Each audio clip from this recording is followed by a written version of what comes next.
All right. How are we feeling? Good. Great. Really? Well, we have the distinct honor of opening for President Donald Trump, who's about to take the stage here next door shortly. This is the Bright Orange Future panel, so we're going to get into why we should be bullish about what is happening with Bitcoin. So let's get started with a few introductions, starting with you, Daniel. I'm Daniel Harmon, a creator and showrunner of Tuttle Twins. Yeah. Okay, like this. Creator and showrunner of Tuttle Twins, a show that teaches kids about economics and freedom and Bitcoin. Awesome, that's right. Yeah, hi, I'm Efrat. I'm a journalist, independent journalist and podcaster. I have a podcast called You're the Voice. I'm based out of Israel, and I've been 20 years corporate marketeer. When I changed my career, left everything and started my new career in Bitcoin and actually in freedom maximalism. That's what I love doing. Amazing. And Russell?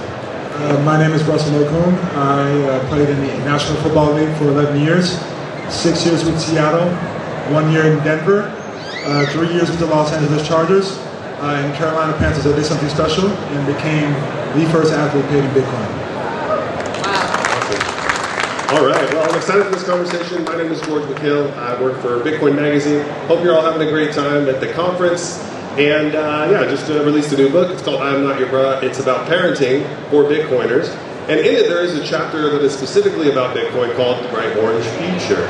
So I'm excited to share a little bit more about that and have this conversation. Starting with you, Daniel, how have you seen your work sort of reflect this idea that Bitcoiners talk about a lot, which is low time preference, right? We talk about how raising kids and doing so with intentionality and educating them about all the important topics you're educating them about. Tell us about some stories or some reflections that you've heard from people who've watched your videos. So we have 3 seasons of the show that are now in release, and only 1 episode so far on Bitcoin. There's another one coming. But our Bitcoin episode is our single most popular episode. It has over 40 million views across the Angel app, our distributor, and the social platforms. So that's been really encouraging. And a side effect of watching Tuttle Twins is A, that you might understand Bitcoin better than ever, and that B, your kids might start asking for their chores to be paid in Bitcoin, which we've heard a lot of stories of. So that's really encouraging, that if you can make it understandable for an 8-year-old, then it'll be understandable for pretty much anybody. Amazing. How many of you seen this video, this Tuttle Twins video?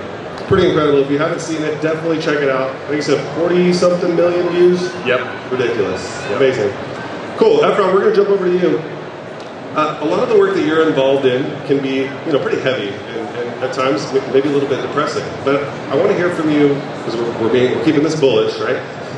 How do you leverage Bitcoin to remain positive, to kind of see through all of the kind of darkness and keep optimism about the future? Well, until I discovered Bitcoin, I actually did, I think, go down the darker path, right? Because I've been seeing a lot of the atrocities and things that are happening around the world, especially in the area where I live, that are highly corrupt. And there are some atrocities, as you all know, happening where I am.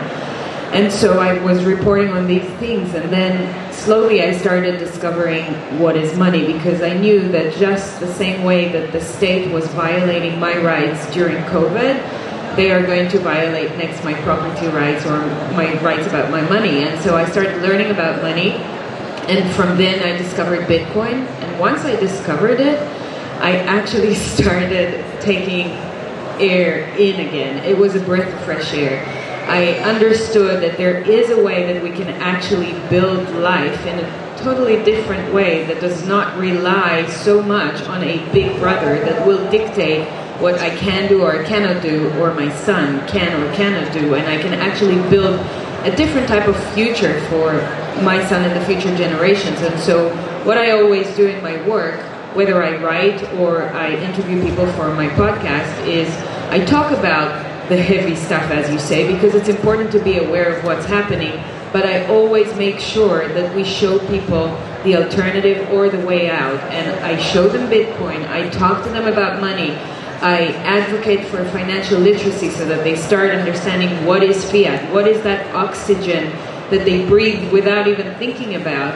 what is that fabric that keeps together all that matrix that we live in without even being aware that it has such a grip on our lives. And once people start to understand that, then they're open to understanding what Bitcoin is, and I can then show them how much of their power has been given away to the state or government or establishment, and I encourage them to start taking the power back. And I think that's the most important part of my work. To how do you reclaim your power back? Right.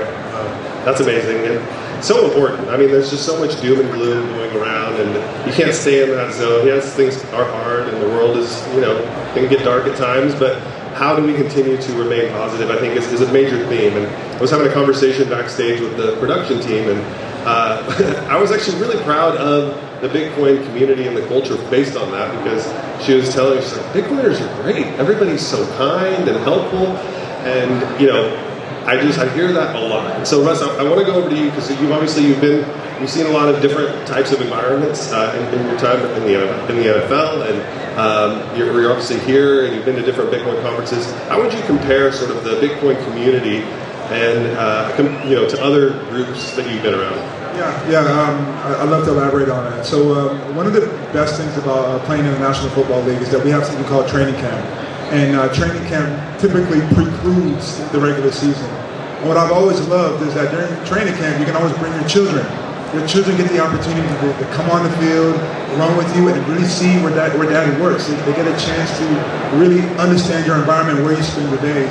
So this year, for the first time in my life, I figured, you know what? I'm going to bring my children to the conference with me. Right? I have 3 children. My first one, my oldest, he's the perfect first child. Does everything you ask him. Right? My third child, my daughter, is my sweet little baby. She's amazing. She can do no wrong. But it's my second. My second, when we go left, he goes right. He woke me up this morning with the biggest headbutt ever. So the past 2 days, we've been taking him to this summer camp, this environment here, where the kids can get the opportunity to go and learn about Bitcoin and play, and the environment's great. But for me, I wanted the opportunity to bring my children into a place which matters the most to me. So what happened this morning when my son headbutted me in the head this morning? My second one headbutted me in the head this morning. He goes, I want to talk about hard money and soft money. The kid never wants to learn anything, never wants to listen. But for the first time, he told me, hard money and soft money, what is it? And that, to me, that's the power of Bitcoin. That's the power of this environment. Right? It's family friendly, and it's something that can always be built upon. Amen. Well said. And just to build off of that too, I've been bringing my son for the last 4 years now. You've probably seen him running around. You didn't know. He works here at the conference. He's 16 years old. And you're absolutely right. It's so beautiful to be able to say, yeah, come with me to work. That was the first year. And he's like, oh, this is great. But it couldn't have happened if it weren't for the people. And I think that's really important and underrated about the Bitcoin community, is that this is just a group of people, but we are distinct and we are different. And people that are not Bitcoiners are going to notice that first. And in a lot of ways, it's probably the best way to orange pill. I know me and you were having a conversation about this the other day about, sometimes we kind of go in like full try-hard mode, trying to tell everybody about Bitcoin, and it's not really that effective because it sounds like we're selling something. But you obviously have found a way to communicate why Bitcoin is important, why people should be bullish. And I think you made this comment about it starts with our families. If you can't orange pill your family, then you probably need to retool things a little bit. But talk to me about what you found works when you're describing what Bitcoin is to people. Visuals work really well.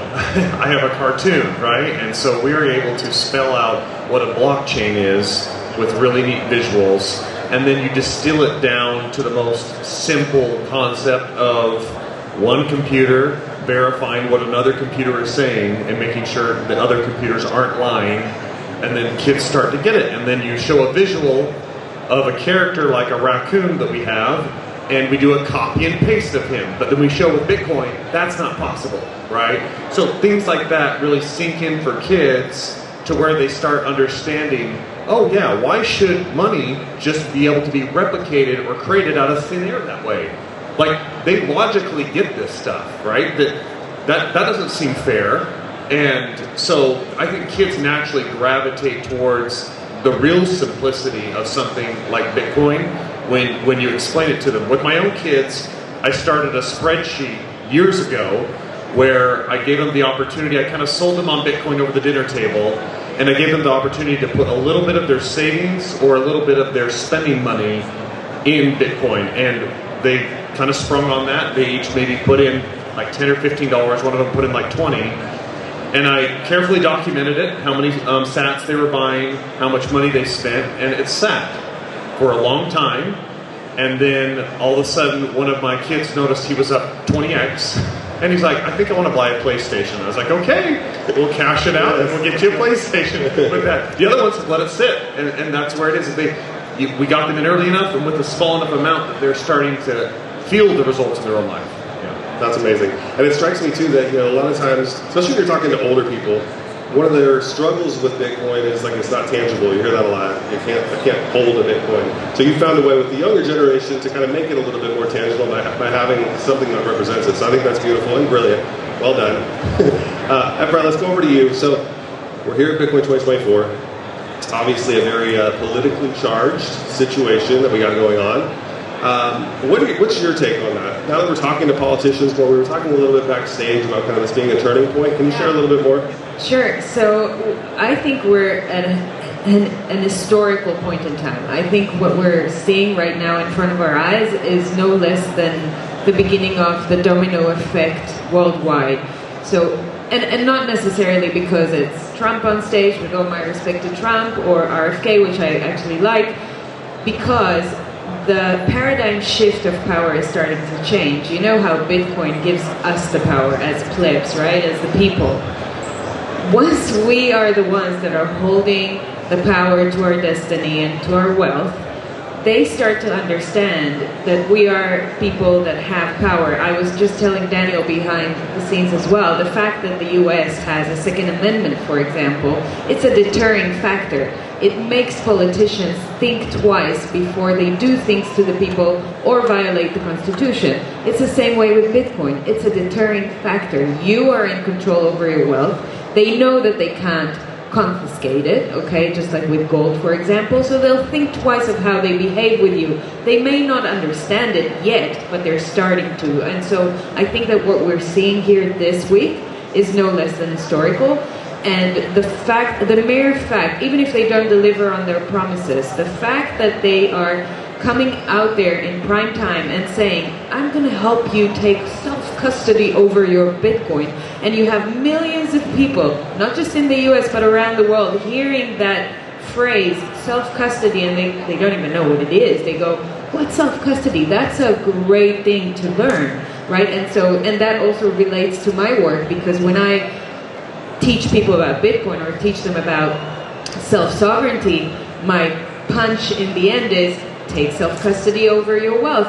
Take your Bitcoin off exchange and put it in self-custody. And I even managed to find a sponsor that relates to my values. And what I do as a journalist is nothing like, in terms of fiat money, what I used to do in the past. I used to make a lot of money. I used to work in the fiat world.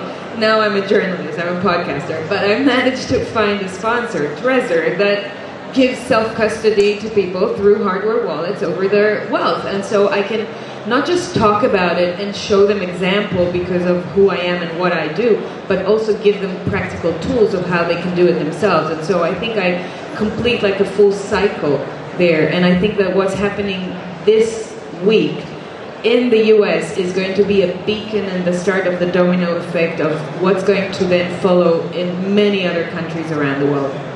Yeah, very well said. And I just want to put an exclamation point on that, because we are literally minutes away from this happening. And we don't know exactly the nature of the conversation that's going to happen, but the game theory is no doubt underway. I mean, minutes ago when we were backstage, Donald Trump shared for the first time himself that he was going to be speaking here. And he's getting ready to take the stage. Game theory, Russell, you know a little bit about this. You were the first NFL player, the first professional athlete to accept your salary in Bitcoin. So based on that and what happened afterwards, right, we saw a lot of other athletes sort of reaching out to you and kind of following your lead. Kind of compare that to this moment and what we're seeing with more and more politicians kind of taking this step. Yeah, I truly believe that ultimately, like, greatness begets greatness. You know, so when I was playing on the Panthers, we would have a series of dialogue in regards to what people are doing in their financial portfolio. For those of you who may not necessarily know, the data ultimately says that when you finish your football career, or even in your basketball career, that the likelihood of you losing money or becoming bankrupt and divorced is going to be 70 to 80%. So that dialogue ultimately drives conversation in the locker room in terms of what are you investing in? Like, we don't want to see you, hey, we're teammates on the field. Hey, we love to win games together, but ultimately I'm interested in your life. And in your life, you being able to exist much more beyond the game of football. Right? So I became relatable in a very specific way, in which I took a vested interest in a lot of my teammates' lives and their families' lives. And when I got into Bitcoin, I told them I was going to do it beforehand, but nobody believed it, nobody thought I was serious. But when they saw me put my reputation on the line, when they saw something that they cared about, was serious about moving ahead in the future, they knew ultimately I was being serious. They knew I want to take an allocation, not because I understand Bitcoin, but because I understand the man. Right? And I think what we're seeing now between all these politicians, if you guys can, look outside. Look outside, see what's going on. There are political activists everywhere. Why? Because they understand the power that's happening here. They see people from all walks of life, age, gender, ethnicity, it doesn't matter, can all come together and aggregate and to come up with a very common theme in life. And we can all say, freedom is important to us. Sovereignty is important to us. Freedom of speech is important to us. And if you dare step your foot in this building, whether you're a politician at all, you better be aligned with our values. And that to me is the power of Bitcoin. That is the power of the people and who we are. Right? So I get excited about that. I get excited about that because at the time that nobody believed this. We're all criminals. We're all criminals. Amen, Russell. Yes. What you said. Amen. Efrat, you have something that you wanted to add to that? Go ahead. I love it. This is exactly that. I mean, this is a vortex. Who we are and what we stand for, our values and our mission is so much more powerful than any textbook or, I mean, I love all the writers and everything. I'm an educator myself, but the personal example that we set is what gives people the most inspiration in the world. They look at you and what you do with your actions, what I've done in my life, and they say, okay, this one is special. I want to hear. I want to understand. And as I told you before, I want to find the courage within myself to take that first step onto self-sovereignty, right? Absolutely. All right, we're getting ready to start wrapping up, so be thinking about your closing comments. Last thing I want to share is, on the team, as we put together these conferences, one of the things we talk about a lot is, what do we want people to go home with? We obviously want you to come here, have a good time, have a good experience, make good connections, meet people. But ultimately, the thing that I always bring up is, when you go home from here, wherever you're coming from, that you actually are inspired to go back to your local community and apply those learnings in ways that are very practical. And so whether that's joining a local meetup, something I very much recommend, and getting to know Bitcoiners in your own backyard, that's been a beautiful thing for me coming to these conferences year after year, is running into people I'm from Arizona, we have a meetup there, and seeing people just, from Arizona here in Nashville, or last year in Miami.